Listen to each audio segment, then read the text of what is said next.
This podcast is supported by patrons. You can find a full list of them in the description of this episode.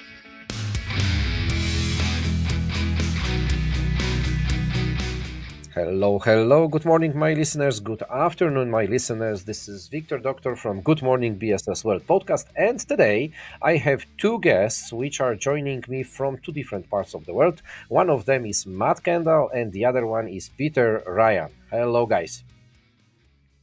Hey, Victor. Hi, Victor. So I told my listeners that you are joining me from two different parts of the world. So where are you based now, Matt? I'm currently sitting in Valencia in Spain. In Valencia, Nice. Spain. So we've got Europe in here. And Peter? I'm in beautiful and cold Montreal, Quebec. Cold Montreal, Quebec. I guess now there are really cold days over there. You know, it's funny because it's not too bad so far. We've only been hitting -5, -6, but I'm going to be going out to visit my dad in Saskatchewan in the Midwest of Canada. I checked the temperature this morning, Victor, and it's a balmy -39 there right now. So I believe it is much, much colder than Matt has in Spain. And probably in Spain it's like 15, 20 in plus. Yeah, sometimes. Not in the evenings. Not In the in the- evenings, in the evenings, it's might as well be in Canada.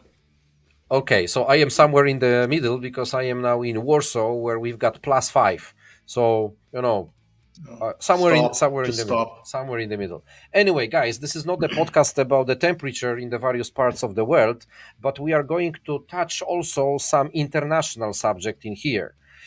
Already, correct me if I'm wrong, but this is the second time when you have created Offshore BPO Confidence Index.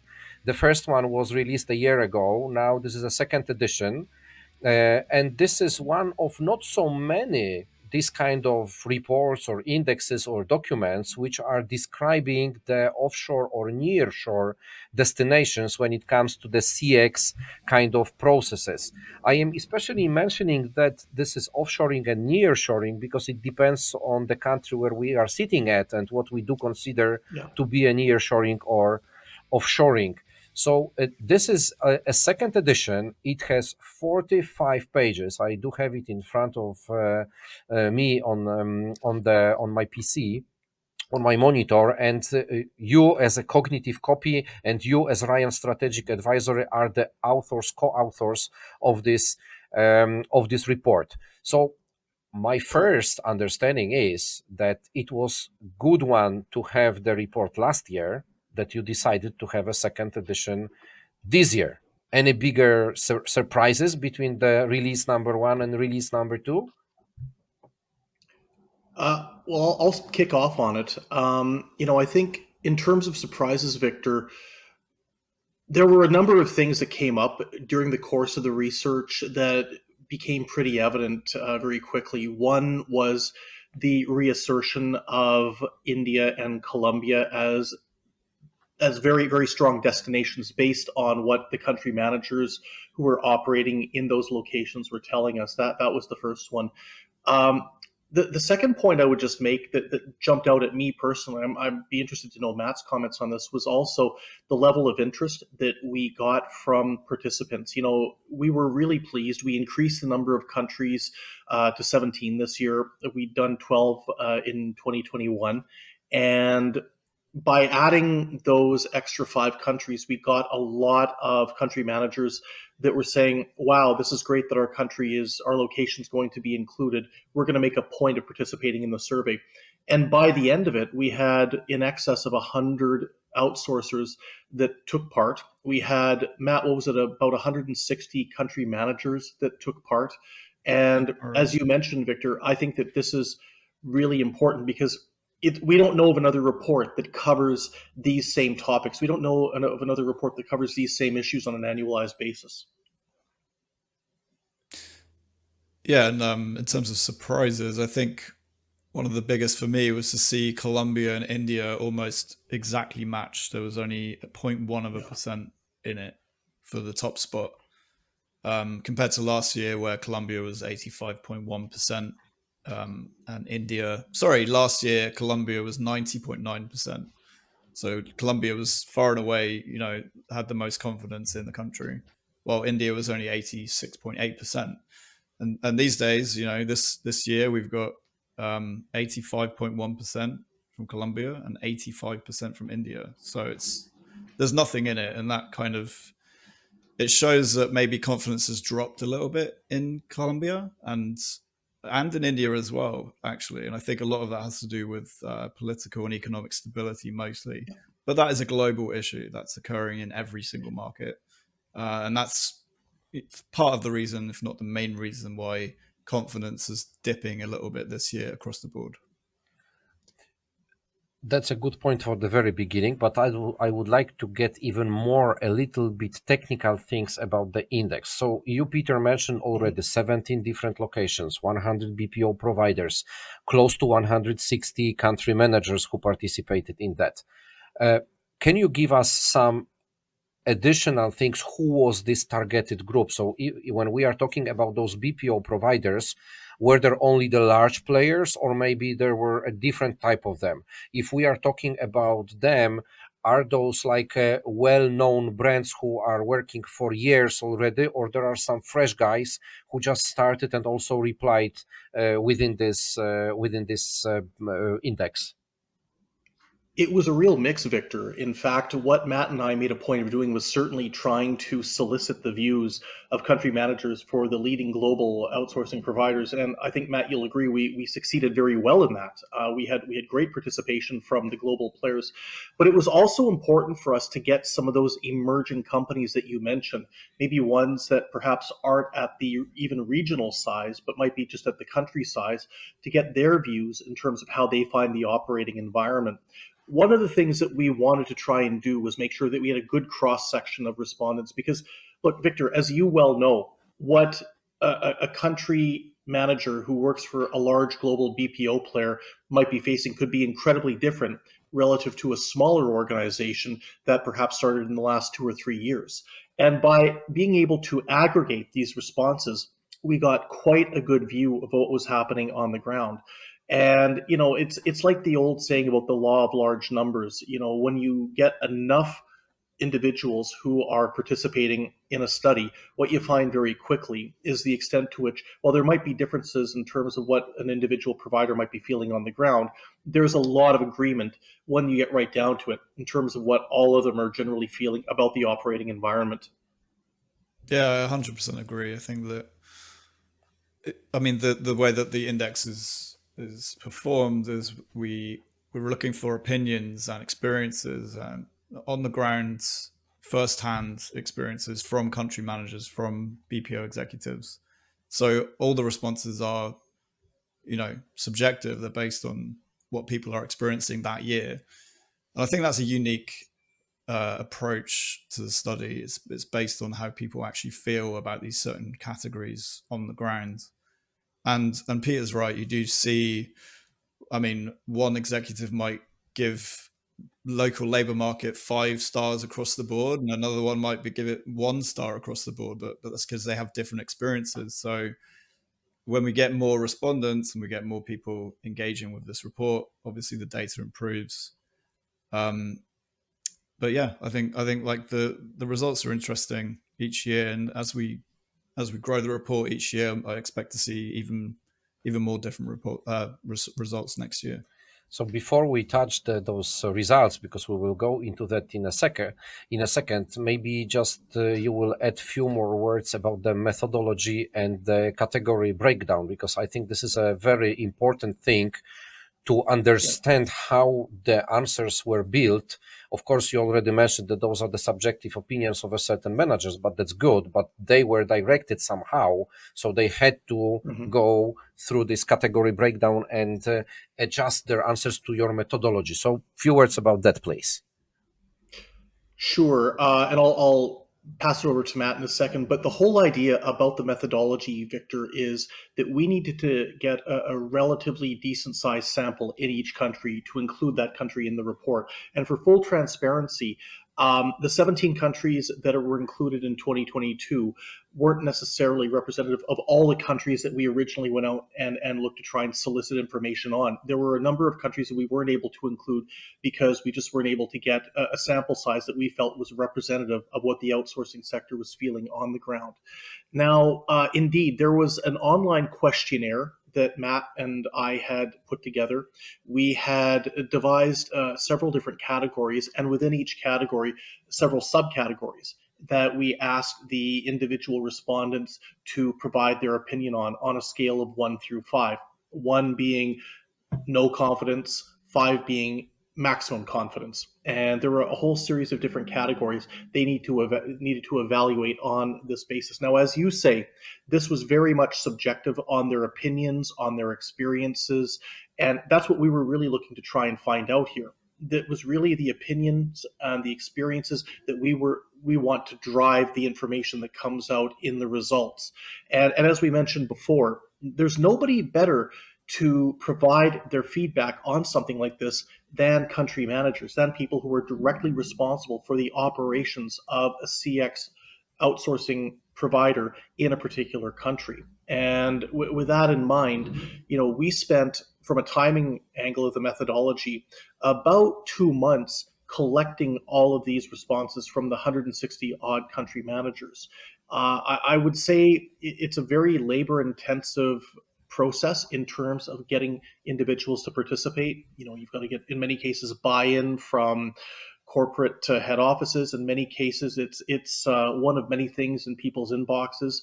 But in our view, the methodology, while it is potentially very laborious, while it is potentially quite thorough, it's got to be, if we're going to get the results, they're going to be meaningful and have any resonance in the marketplace. Yeah, I think you've covered everything there. The only thing I would add is just that we have all the questions are related around 7 different categories: local labor market, BPO ecosystem, commercial property, infrastructure on a national scale, public security, and, as I mentioned before, economic and political stability. So really it's down to, within those categories, there are several questions, between 5 and 10 questions, such as, how confident are you in the availability of agents, frontline agents? How easy is it to find people with voice capabilities or people with digital capabilities? So all these questions help to paint a picture of really the whole category. And then people just rank their confidence 1 to 5, just like Peter says. We collect all of those responses, average them out, and that gives us our confidence rating for the category. And then we combine all the ratings together to create a total confidence rating for the entire country. So it's a fairly straightforward calculation, but in terms of, like Peter said, in terms of actually collecting the data, they're not quite as straightforward. I must say that I really like those macro categories, because those are actually the areas which usually the company is taking into consideration when they want to enter a new market. Yeah, they need to know the whole political things, economic things, HR things, infrastructure, and so on and so on. And you have grouped it in those 7 parts, and you have the answers from the level of people who are already managing the company. So this is from their experience. So to be honest, this is a good set of data which could be used for any new player who wants to enter a certain market. And now, talking about that, 17 different countries. I will let you tell me in a second who are number 1 to 3 and so on. We don't need to go to all of the 17, but maybe there are some countries which surprised you a little bit more than the others. I have my one, to be honest, because I did review the previous report and the current one, and my biggest surprise is Bulgaria, who actually went down in the Huge list. surprise. And it was a big surprise to me, because Bulgaria, my understanding of this country is that it is, first of all, mature when it comes to the CX environment. Secondly, there are a number of international players who are set up over there. And comparing year to year, I think they had the biggest drop down on the list when it comes to the confidence index. But I will now allow you to maybe say who is the top on the list, and some of your feelings about why it looks like that, or maybe you have some extra comments about who went up, who went down, and so on. Sure. Matt, did you want to start on that one? I mean, I can talk about Bulgaria very quickly. I mean, the reason, I mean, based on the report, based on the data, the main reason that Bulgaria dropped so much was it was, you know, the confidence in the politics and in the economy are just so they've tanked entirely in the last year. That I mean, other categories like infrastructure, Bulgaria is very high. It's only it's third place this year, matching, you know, the very high position it had last year. But also the BPO ecosystem. I don't think that the the local players have much faith in the government's ability to support BPO in Bulgaria. Whether that has changed significantly since last year is something we should definitely look into and find out why that's happening, and that other players in the market should perhaps, you know, start to collaborate and work out why it's happening and fix it, because ecosystem is extremely important for, especially for new players who want to enter a new market. And if I can just follow on from what Matt was saying there, for me, it was probably one of the biggest surprises was the extent to which Bulgaria just plummeted in this year's confidence index.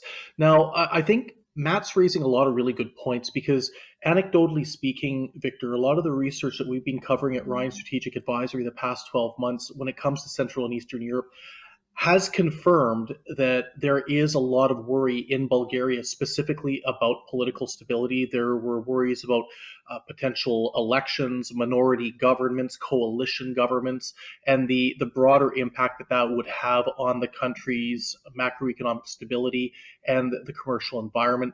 Equally speaking, I think that there were also a lot of worries, as Matt mentioned, about the BPO ecosystem.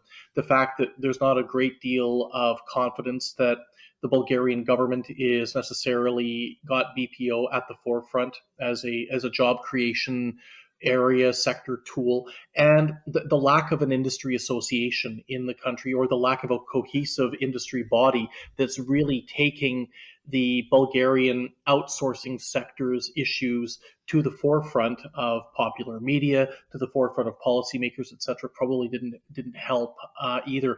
Just for me, another one that I think was really interesting was a new entrant to the survey this year was the Dominican Republic, which, as you saw, came in an extremely close third place.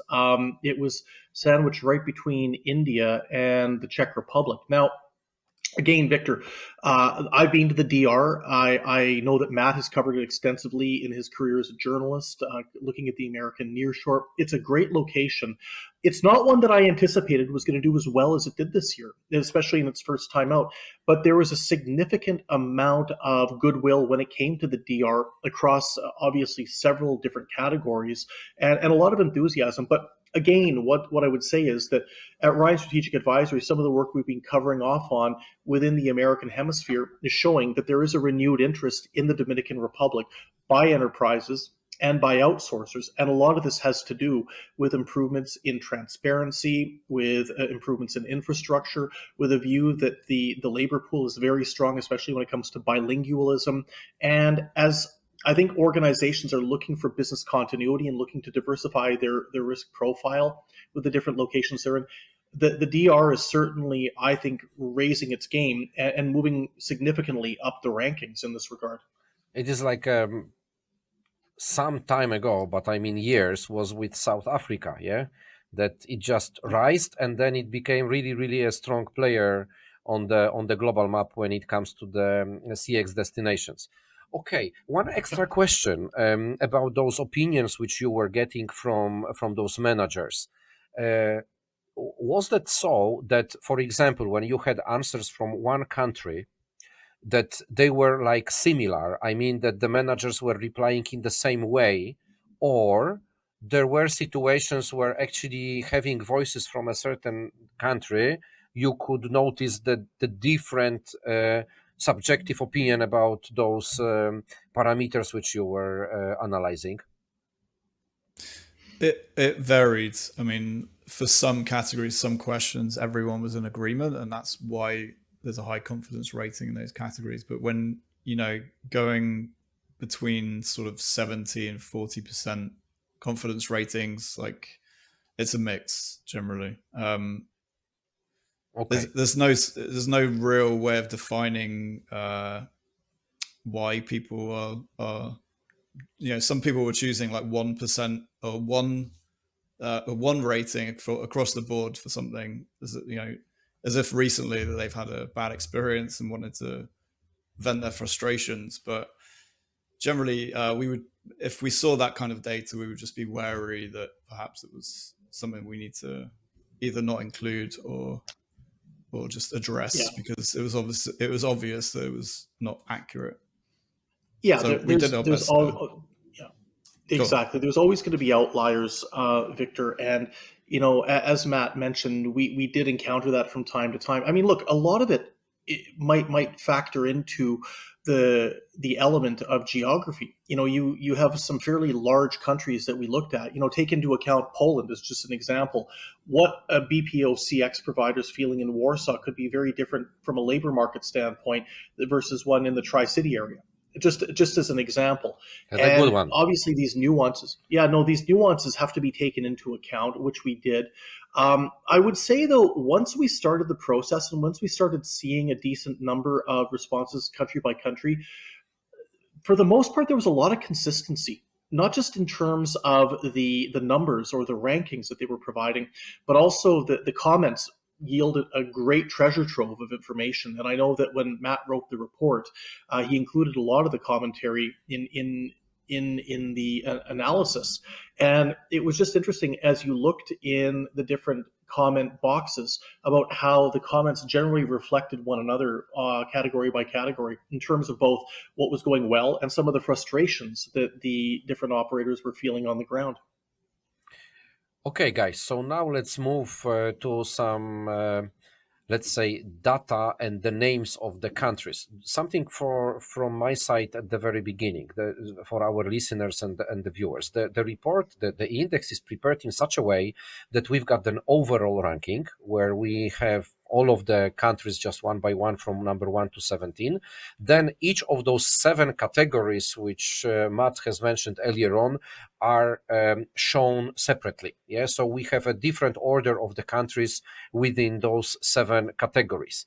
What is accompanied to that, and this is actually, to be honest, my favorite one in this index, is that each of the countries has 2 pages, which is, let's say, with deeper description of how it looks like. Yeah, so we have the information from each of the category, we have the rankings, we have the percentages which are given in here. So this is something what, for somebody who does not know those destinations, is very, very valuable set of information within this index. But now let's go to this overall ranking. Tell me the first number 5, from 1 to 5. Sure, we've Sure. got Colombia at number 1 with 85.1% confidence. India's number 2 with 85%, just 1.1 percentage point behind Colombia. So you could say that India shares the number 1 spot really with such a close call. Dominican Republic 82.7%. In 4th place, Czech Republic 80.7% confidence. And in 5th place, Poland with 80.5%. So Czech Republic, Poland, and South Africa could they could be sharing the number 3 They spot could really, be because sharing, they're yeah. also very tight. There's only 0.5% difference between the 3, so yeah, they can all be very proud of that, I think. I especially asked for 5 because I knew that Poland is on 5th place, and I am in Poland. So, if we were on the 17th, I would ask for all of the 17th. But Yeah, anyway, exactly.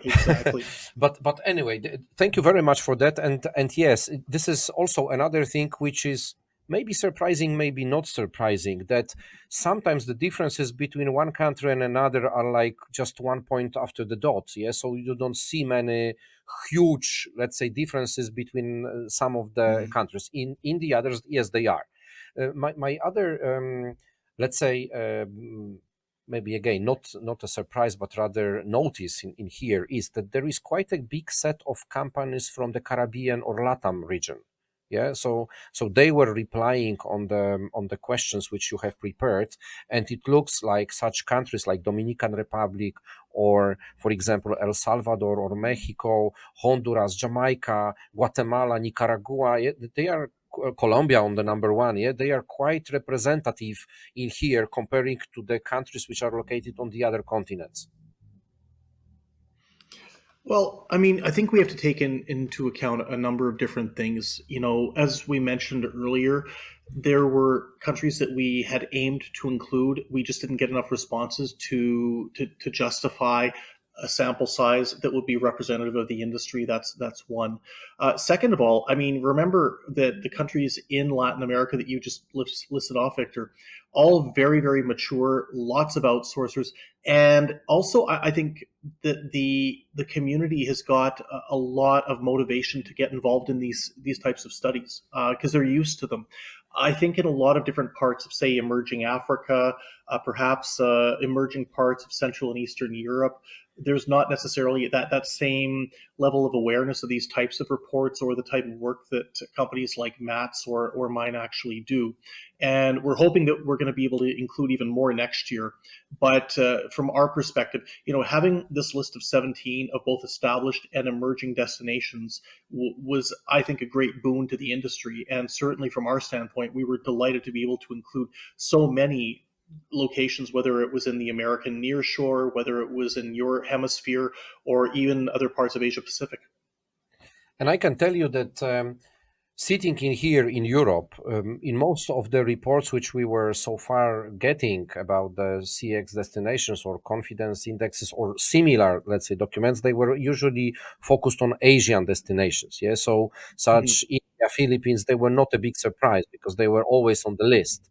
And now I can see Yeah, that since few years, we see that those destinations, especially from the Latam region or from the Africa, are becoming more and more located, placed in this kind of indexes, which is good because it is actually showing that this industry is a really global player and not only limited to the, let's say, business location, which we can name Asia, yeah, deeper yeah. or closer to us. One more thing, we were talking about five positions from this global ranking, but something what is very, very important for the CX industry is certainly the labor, yeah, the human factor.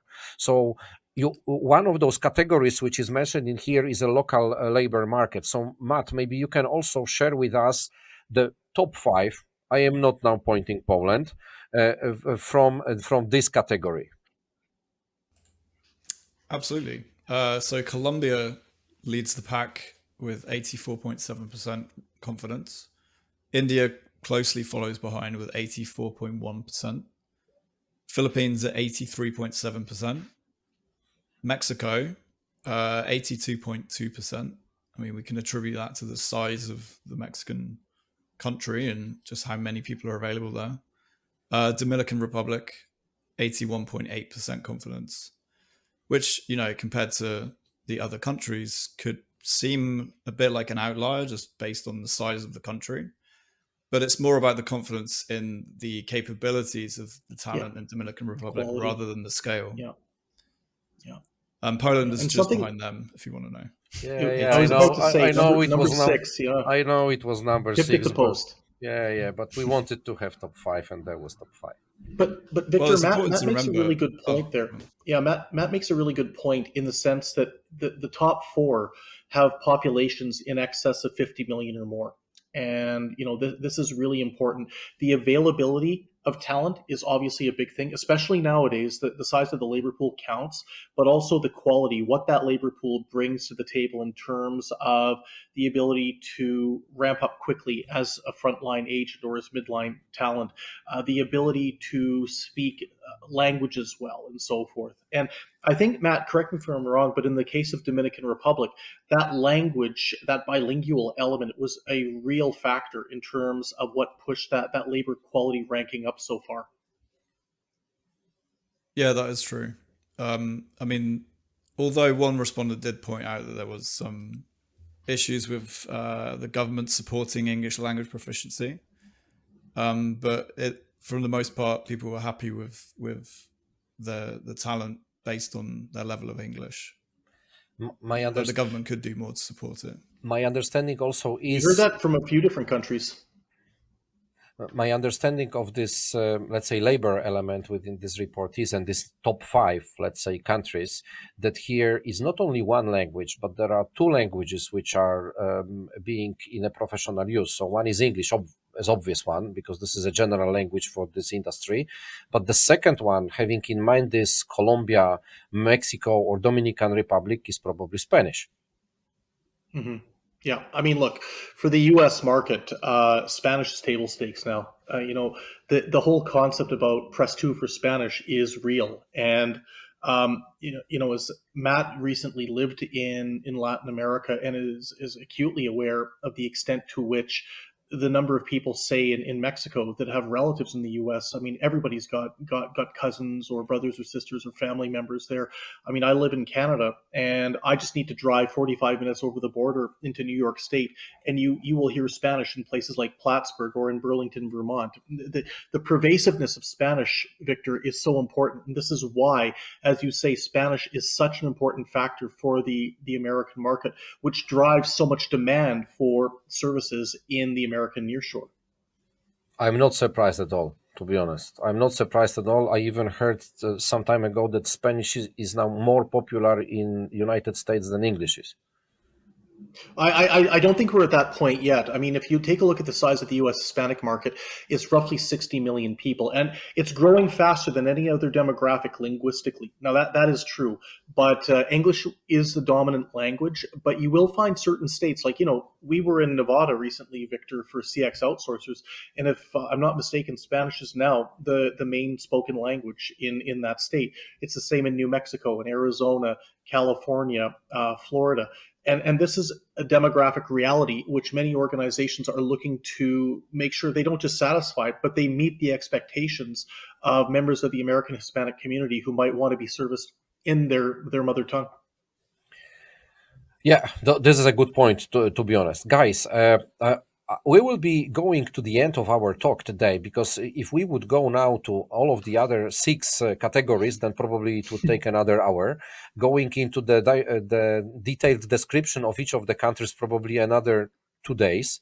But anyway, I think it is a good moment to tell people where to find your confidence index. So if you could just tell me where to direct people to allow them to get this index, and also tell me how much it is to download it. Sure. I think the easiest and quickest URL is cognitivecopy.com/research. If users can go to cognitivecopy.com/research, they will be able to download it free of charge. It's available to anyone who wants to read it. So go ahead and download it. They can also go to my website, ryanadvisory.com/latest research. Again, it's available for download, and it's free of charge, much like Matt. It's our Christmas gift to the world of BPO. But one thing, Victor, I would just want to point out too is, and it's interesting that you bring this up. Matt and I have been tracking the downloads since the report was released about 2.5 weeks ago, and it's actually set a record for the number of downloads for a report in such a short amount of time. It is literally on Matt's site and mine. It has literally been flying off the shelves. So we're delighted it's been able to generate such interest. We've gotten a lot of good feedback. to be perfectly transparent, I've also had one or two investment promotion agencies phone me and shout at me about their country not performing as well as they felt it should have. And I'm like, look, we just collect the information and analyze it. It's up to you to fix the issues on the ground to make sure that you improve in next year's ranking. But the bottom line is people are talking about it. The media coverage has been fantastic. Matt's been tracking it. I've been tracking it. And we couldn't be happier with the extent to which this is going to help organizations figure out their location strategies for 2023. So, I like asking additional questions. So, if you are now tracking that within this last 2.5 weeks, there were so many downloads, do you already notice which country was in the biggest interest of those downloads? So, do we see any country which was dominated, let's say, when it comes to this number of downloads? Yeah, the United States immediately Oh, stands out because they're obviously businesses in the United States are looking they're looking for countries where they can outsource their services, and B, they're looking to set up in some of these countries. So Okay, it makes sense that the US would be the biggest I, volume of downloads. it And does. on my site, it's an interesting one. We've certainly had a lot from the States. We've had quite a number from the UK as well. But for me, what's been interesting is the number of downloads I've been getting from some of the countries that we covered in the report. We've had a lot from South Africa, quite a lot from Poland, Victor, where you're located. We've had a good number from India too, as well as Egypt. Certainly was a standout in terms of the number of downloads, and there were several from locations that we didn't cover. As a matter of fact, I've had a large number recently, believe it or not, from Uzbekistan, which I found fascinating. Uzbekistan. Yeah, well, they're making a play for BPO in 2023. They've already been putting the feelers out there, and with all the best will in the world, I wish them luck. I think it's great, and with any luck, maybe Uzbekistan will be included in the 2023 iteration of our report. That's again like it was with Georgia a few years ago. Yeah. Yeah, exactly, exactly. A location that you might not have been thinking about, but I mean, Matt spent about a week in Georgia earlier this year and got to see up close and personal what it was like there. And again, that would be a wonderful inclusion if we were able to get the requisite sample in 2023 to put into the report. Okay, gentlemen. So I already look forward to your next year's index, but this is in another 10 months probably when you will start working on that and collecting data. But I already put you on my list of having another chat and comparing then another year and probably another set of countries which will appear on this index. But for today, thank you very much. I will make sure to actually add the links to Cognitive Copy and Ryan Strategic Advisory web pages for people to download the index, this confidence index, and find out on their own what are the results for all of the other countries in the other 6 categories, which we didn't go through within today's talk. So thank you very much for today. Great stuff. Thank you. Thanks for hosting us, Wiktor.